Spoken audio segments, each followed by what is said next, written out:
Meghan was terrified after Thomas Jr. announced exposing her dirtiest conspiracy in a letter on air. Meghan Markle's brother Thomas is seen writing a letter to her and Prince Harry in a newly released trailer for the upcoming series of Big Brother VIP. The show is a spin-off from the popular Australian version of the TV franchise and features high-profile stars including Caitlyn Jenner, all based in a swanky hotel. Thomas and Caitlyn will be joined by Married at First Sight Australia star Jessica Power and Neighbours actor Bernard Curry in Channel 7's new show. But all eyes on Thomas Markle Jr., who wastes no time in talking about his famous half-sister as he makes light of their feud in the trailer. "You know I'm famous for writing letters," boasts Thomas in the new TV ad. "I'm going to write a letter to Meghan," he teases.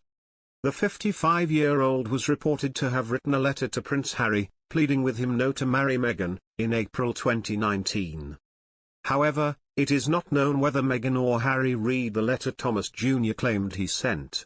"Dear Meghan and Harry, the first thing I want to say to both of you," Thomas reads, before a question appears on the screen that reads, "What's in the letter?" He is sat next to Australian Survivor star Luke Tocky in the clip as the producers tease what the content of the letter might be.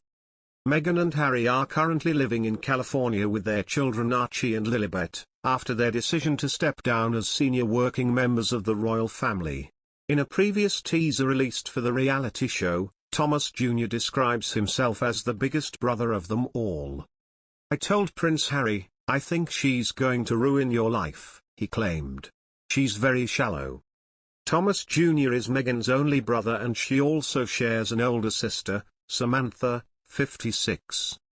However, Thomas Jr. later backtracked on his serious objections to the nuptials and boasted his sister was to be one of the best things to happen to the royal family.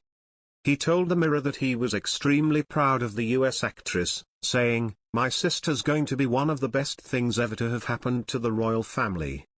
She will be the perfect modern princess. I wish Meghan and Harry nothing but a happy and healthy future together."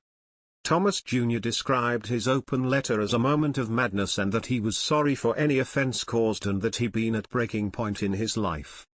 Meanwhile, Keeping Up with the Kardashians and I'm a Celebrity Get Me Out of Here star Caitlyn also ruffles some feathers by opening up a discussion on transgender people. "You've probably never met anybody who is trans?"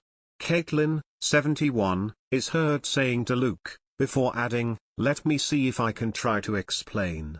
Are you right-handed or left-handed?" "Right-handed," replies Luke. "Why are you guys right-handed and me left-handed?" asks Caitlyn. "Well, it's just the way we were born," responded Luke, leading the group to a collective aha moment. Thomas Jr., who shares a father with the Duchess of Sussex, is also in the house, having described his half-sister as shallow in a teaser ahead of the launch. In a new trailer, the 54-year-old vows to write another letter to Meghan and her husband, who are currently living in California with their children Archie and Lilibet after their decision to step down as senior working members of the royal family. Thomas Jr. says that he's famous for writing letters, in possible reference to the letter he reportedly wrote to Harry explaining to him why he shouldn't marry Meghan. "You know I'm famous for writing letters. I'm going to write a letter to Meghan," he says ominously in the trailer. Thomas Jr. says that he's famous for writing letters, in possible reference to the letter he reportedly wrote to Harry explaining to him why he shouldn't marry Meghan. "You know I'm famous for writing letters. I'm going to write a letter to Meghan," he says ominously in the trailer. Ahead of the launch of the series, Thomas Jr. hinted that he's set to reach the final. In a clip shared on Instagram, he joked that he plans on staying in Australia once his stint on the show is up, jesting about hiding from immigration in order to remain in the country.